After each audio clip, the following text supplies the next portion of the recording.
slow start on the bend don't break defense, and Northwestern was able to move the ball a little bit in the first half.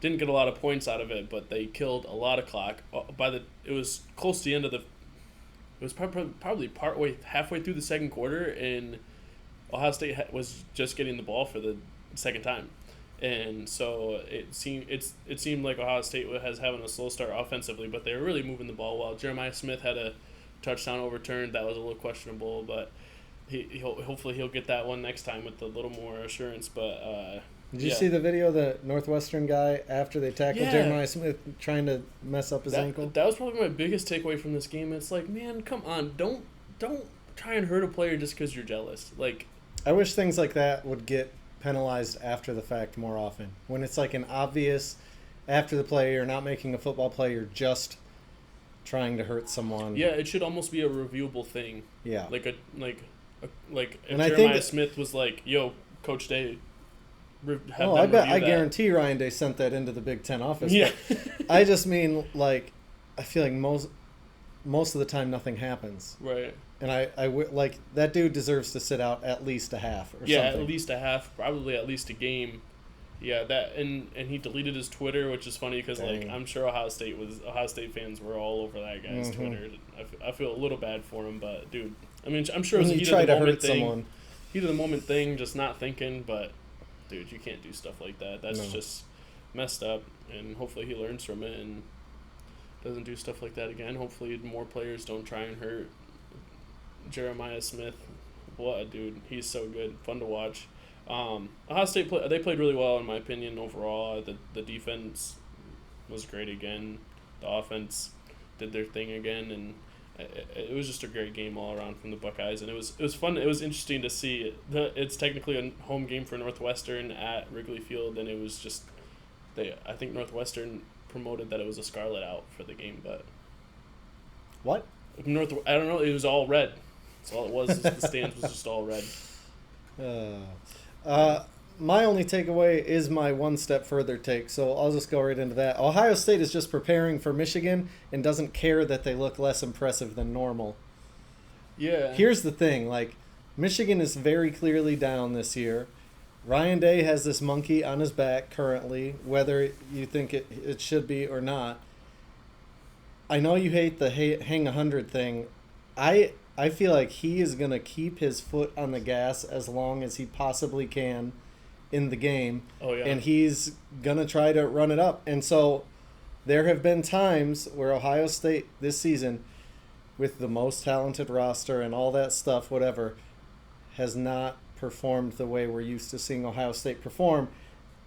We can say even under Ryan Day, but like especially against worse teams, like this Northwestern team, there's no way Ohio State doesn't score like 50-something against them like any other year. Yeah. Wouldn't it even seem like in the second half that they could have really put it on more, but they wanted to really have that run game going, and that just killed more clock, and they were running it on them pretty good. And I think it's important to have a good run game late in the season, and so I think that was good to be able to just improve on that. And I think that might have been more what it was, is just trying to really get that run game rolling at the end of the season.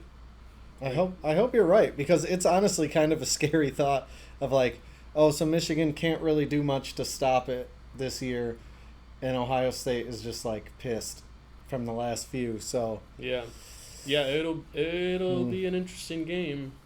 Although like I still think there's an immense amount of pressure there, whether they're confident or not. Like there's still got to be some kind of pressure, and if Michigan comes out and hits Ohio State in the mouth, they gotta get over that pressure. You know? So who on Michigan's offense is going to do any hitting in the mouth? Yeah, but I don't know. You never know. It's a rivalry game. People.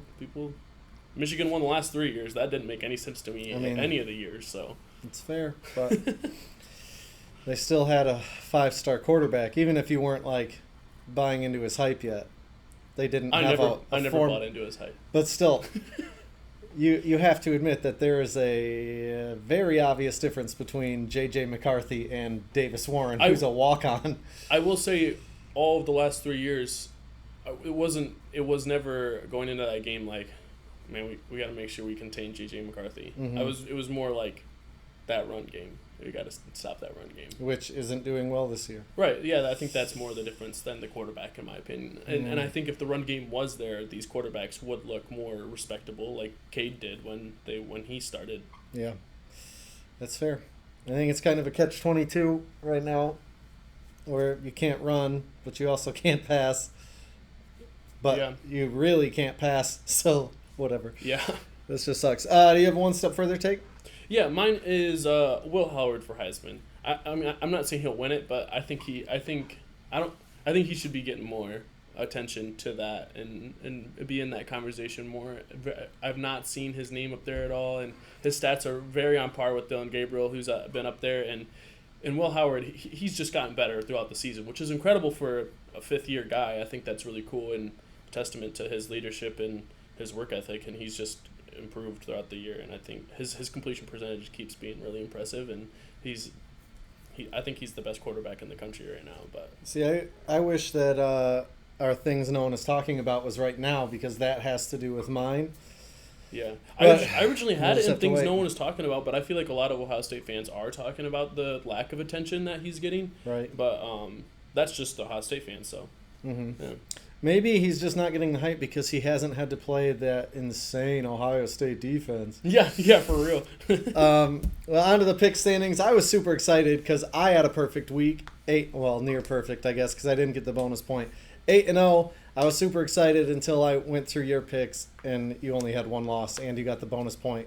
Yeah. So, but you still increased my lead a tiny bit Yeah. after really crapping the bed the week before, but I'm up by 1.3% just about. Right. Basically, I have 7 more wins. We have the same amount of losses, thanks to all the bonus points I was getting.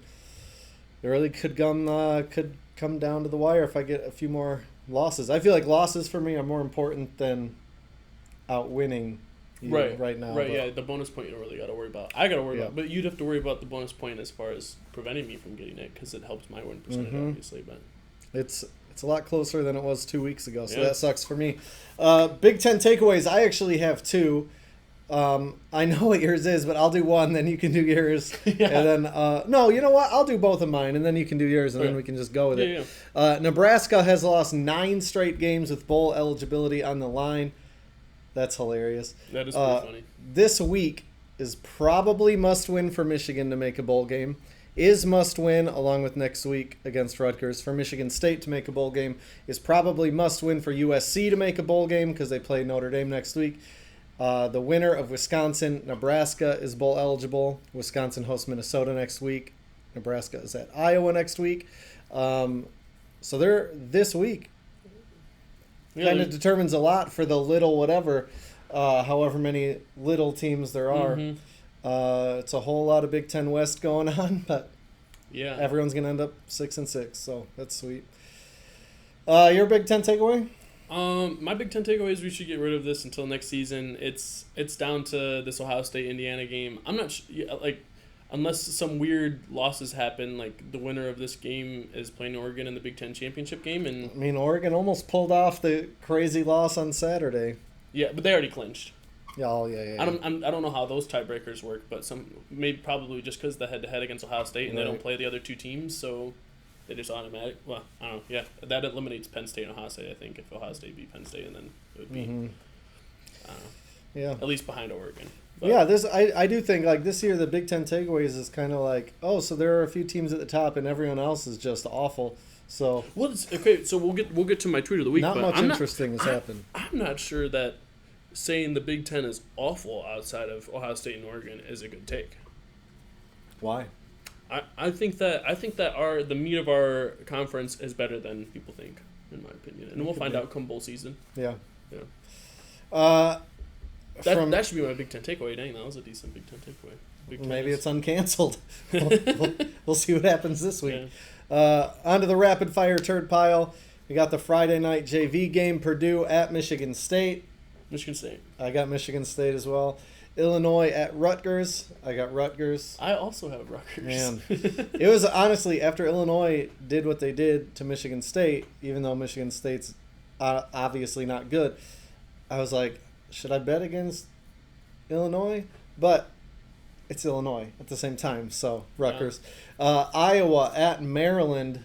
I got Iowa. I got Maryland in this one, even though Maryland just lost to Rutgers. I think at home too. I think they're I've got a feeling about 4-6 this one. or something. Maryland will get the win at home against Iowa. Penn State at Minnesota. I got Penn State. Yeah, I got Penn State. Wisconsin at Nebraska. This was another tough one. Yeah, this was a tough one. Wisconsin showed well, but I got Nebraska. Yeah, I got Nebraska. Well, it'll be interesting to see how Wisconsin just fired their offensive coordinator.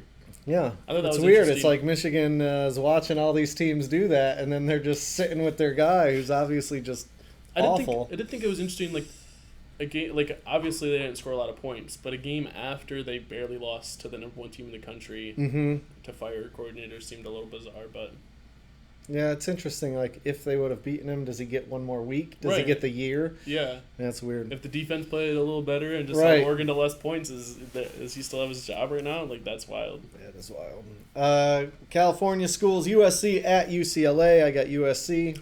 I got USC as well. All right. The UCLA is actually higher than USC in the standings right now, I believe, but I think USC is the better team, and I think it's a little different when you're just traveling across the. It's not a far game. Right. We're in the same city. Yeah. Yeah. On to the varsity games. Technically, Northwestern at Michigan. Honestly, I'm a little nervous about this after Saturday, how Northwestern fought Ohio State. Yeah. But that is one thing that was going back to that game. Like Northwestern had a great game plan, and they did not execute it well for the whole game, but they executed it well for the first quarter and a half, probably. But yeah, hopefully they're deflated, which I shouldn't have to say that. But whether Michigan loses or wins, like I'll feel pretty much the exact same as I do now. I think this season was year 0 for Sharon. Year 1? No, it's like he took over late. It's technically his year 1, but it's like, dude, you're replacing so many guys. You're replacing both coordinators, including yourself. But I don't know. Urban Meyer, when he took over Jacksonville, kicked a kicker. Yeah, when he took over Ohio State had a big scandal. Coach got fired. Players left for the NFL early that weren't even expected to leave for the NFL. Yeah. Ohio State went 12-0. Yeah, I mean, we've established that they recruit at a much different level than Michigan. Back then. But under Jim Tressel, Ohio State probably recruited at about the same level as Michigan. It wasn't until under Urban Meyer that they took that next step. All right, so we'll just say that first-year head coach Sharon Moore is not on the same level as veteran Urban Meyer. Yeah, that's I fair. think that's fair to say. Yeah. But this game matters as much as a bowl game, which Michigan is fighting for. Which I say non-playoff bowl games don't really matter. It's whatever To fans. Yeah. I still would like to see my team win non-playoff bowl games. Although I mean, I'm rooting for Michigan in this game. It'll be interesting to see because it's not like they're playing for anything real. Since the 4-team playoff existed, if the 12-team playoff existed that whole time, Ohio State would have never missed the playoffs. So it'll be interesting to see when's the next time Ohio State will miss the playoffs. I don't see it happening in the foreseeable future. I mean, it could probably happen next year after Ryan Day gets fired for losing to Michigan again. Yeah, but then we'll have Kurtz and Yeti, so there's no chance that they don't win everything ever. Anyways, I got Michigan. Yeah, I got Michigan as well. This was going to be the game of the week, but then we couldn't really because it's 24 versus 8. But then we still wanted to do this game. Undefeated, 9-0, 24th in the country. Army at number 8, Notre Dame, who has 1 loss. I'd love for Army to win this game for a few different reasons, but realistically, I got Notre Dame by at least 10. But I got Notre Dame by 10. Yeah, 24-8 made me think of Kobe, and I feel like Kobe would want Army to win this game.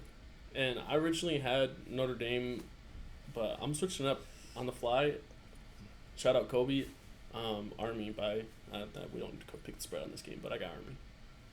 Well, you do because depending on how much a team wins by, it could still shift the bonus point. We do the bonus point on the game of the week. Oh yeah, you're right. Now that you officially chose Army, Kobe did convert to Catholicism. I don't want to say later in his life because he was never old, but he was Catholic, so I think he might have rooted for Notre Dame. I don't know. He seems like he'd be a Coach K fan. And didn't Coach K coach at Army? Man alive, the layers.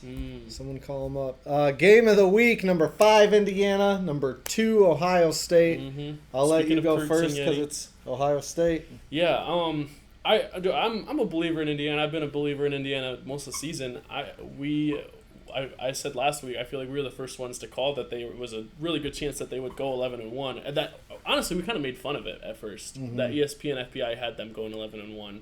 And so, but I'm a believer. I'm on the Kurt Signetti train. I think he's incredible, but I think Ohio State's way too talented here. Although I don't think they can't come in and think this is the same old Indiana. I think they gotta bring their A game, and I think if they bring their A game, they'll beat Indiana by 10.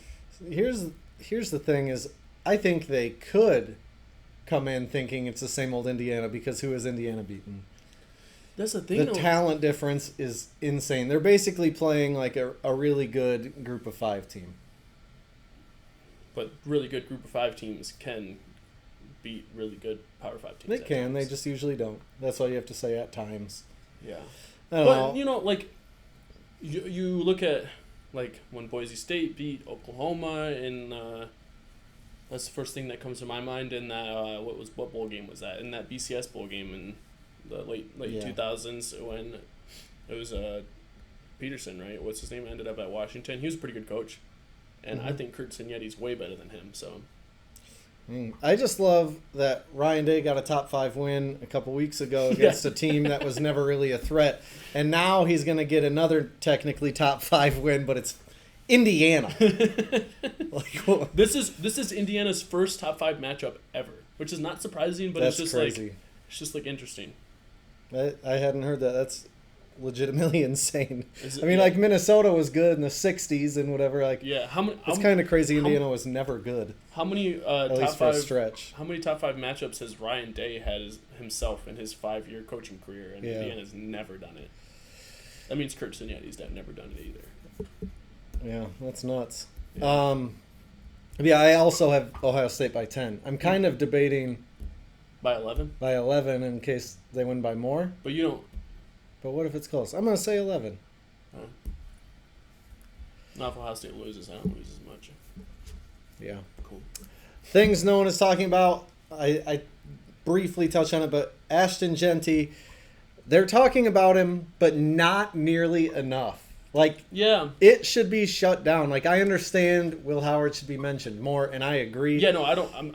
I was wrong about Will Howard. I still feel like Ashton Genty is the front runner for sure. I do want to make that clear. Yeah, the Heisman should be shut down permanently if he does not win. Yeah, honestly. It's ridiculous. Travis Hunter's good. He's only talked about because of who he is, because he was a 5-star, because he plays for Dion, not because of what he's done this season. That's the thing. I do think that it's tough because the way the media has pushed for Travis Hunter, I think, has turned a lot of people off to him.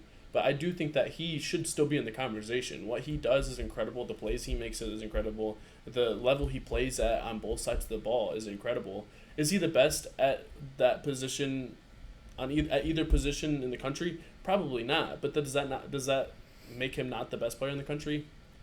Only because Ashton Genty is ridiculous. My point is if Travis Hunter was like a mid 4-star and then he was doing this for any other team in the country, I don't think he'd be in the Heisman talks as much as he is. But I don't.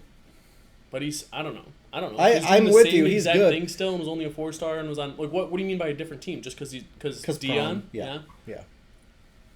I could see it a little bit, but I still think he should be a Heisman finalist. I still think he should finish top 3 at least. I believe he's the betting favorite right now. Yeah, which that's my main issue. I don't mind him being mentioned in it.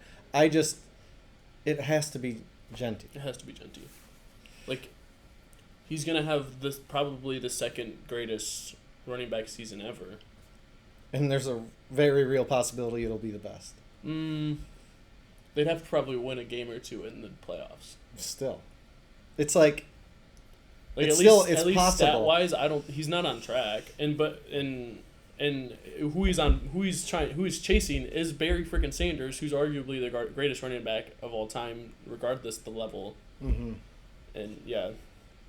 I mean, Yeah, it's got to be him. We'll see how it goes. What's your things no one's talking about? Mine, of all the transfers, Seth McLaughlin is, he maybe not the most important. I put most important in my notes, but that was just trying to rush it and get it ready for it. But I think that McLaughlin he's been huge. Imagine the offensive line if he didn't transfer. You'd have Hinsman, who's now at guard, at center, and then who would be at guard? Who maybe Jackson would still be at guard, and we'd put somebody at tackle. But with the injuries to that offensive line and how much he has improved, I think he's one of the most improved players from last year to this year, and he's just been incredible for the Buckeyes. And the snap woes, nobody's talking about those anymore. And is that another guy that you were wrong about? We'll see. Ohio State didn't get near the most guys in the transfer, but they killed it in the transfer portal this last offseason. Between Downs, Judkins, Howard, and McLaughlin, those guys they're four of the biggest pieces of who Ohio State is right now, and I think they're going to win the national championship. And who do you have to thank for this? Michigan retiring Nick Saban. Yeah, dude, low key. That's funny. It's going to be hilarious for me and heartbreaking for you when Ohio State is in the national championship game. They're down by 4, and the snap goes over Will Howard's head. Oh my gosh. Oh boy, that'd be amazing. Tweet of the week. So my tweet of the week is actually a reply to a quote tweet of a Peter Schrager tweet. A tweet of the week inception, if you will. So Peter Schrager said, Jesse Minter's Chargers D is just the 4th unit since 1990 to hold their first 9 opponents to 20 points or less. Swanky Wolverine said, wow, maybe there was no cheating after all. But my tweet of the week is from @FightOnRusty. Maybe the cheating was the fun we had along the way. It's funny. What's your tweet of the week? What happened on Sunday? They gave up more than 20 points last night. Yeah, they won, though. Yeah, but that's because the Bengals are just trash. My tweet of the week is from @Pick6Previews, and it says Oklahoma State is 0-7 in the Big 12. They beat Arkansas. USC is 3-5 in the Big 10. They beat LSU, who until this last weekend had a great chance of making the SEC championship. Put that out there. That little part wasn't in the tweet. That's from me. Yep. Cal is 1-5 in the ACC. They beat Auburn. And lastly, to top it all off, Georgia State is 0-6 in the Sun Belt, and they beat Vanderbilt, who has some wins this year that are big, like Alabama.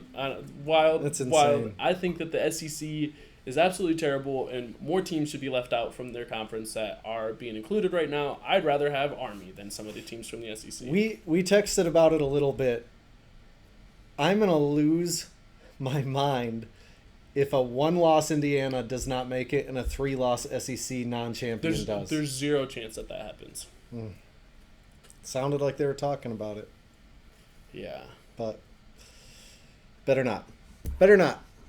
Look, you can Florida State, but don't Florida State Indiana. Yeah. They've been through enough. Florida State's tasted victory. Yeah. Indiana, this is as close as they'll ever get, probably. Yeah. Come on. Unless Kurt stays.